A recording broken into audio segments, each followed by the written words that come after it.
پاکستان تحریک انصاف پر پابندی ایک قانونی عمل ہے۔ آئین کے آرٹیکل 17(2) کے مطابق ہر شہری کو جو پاکستان کی خدمت میں نہیں ہے یعنی سرکاری ملازم نہیں ہے کو ایک سیاسی جماعت بنانے یا اس کا رکن بننے کا حق حاصل ہوگا جو پاکستان کی خود مختاری یا سالمیت کے مفاد میں قانون کے ذریعے عائد کی گئی کسی بھی معقول پابندی کے تابع ہے، اور اس طرح کا قانون اسے فراہم کرے گا۔ جہاں وفاقی حکومت یہ اعلان کرتی ہے کہ کوئی سیاسی جماعت پاکستان کی خود مختاری یا سالمیت کے خلاف کسی طریقے سے بنائی گئی ہے یا کام کر رہی ہے، وفاقی حکومت ایسے اعلان کے 15 دنوں کے اندر معاملہ سپریم کورٹ کو بھیجے گی، جس کا فیصلہ اس حوالے سے حتمی ہوگا۔ آئین کے آرٹیکل 17(3) کے مطابق ہر سیاسی جماعت کو قانون کے مطابق اپنے فنڈز کے ذرائع کا حساب دینا ہوگا۔ پاکستان کی تقریباً 70 سالہ تاریخ میں اگر کوئی جماعت آئین کی اس شق کے تحت واضح طور پر کالعدم ہونے کی اہل ہے تو وہ پاکستان تحریک انصاف ہے۔ پارٹی اگست 2014 میں شروع ہونے والی تقریباً ایک دہائی پر محیط غیر قانونی کارروائیاں کر رہی ہے، اور ان تمام کا آغاز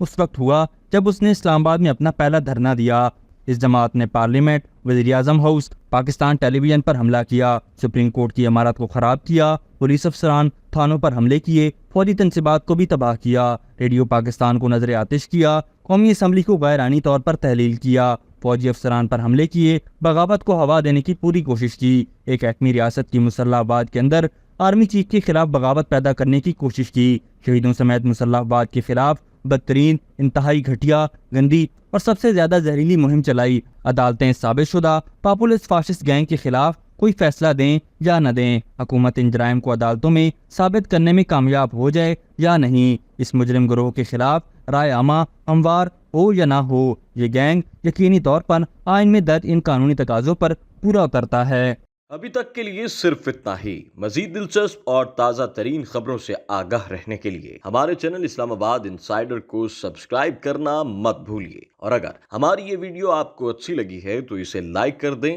اور اپنی قیمتی رائے کا اظہار نیچے دیے گئے کمنٹ سیکشن میں ضرور کریں۔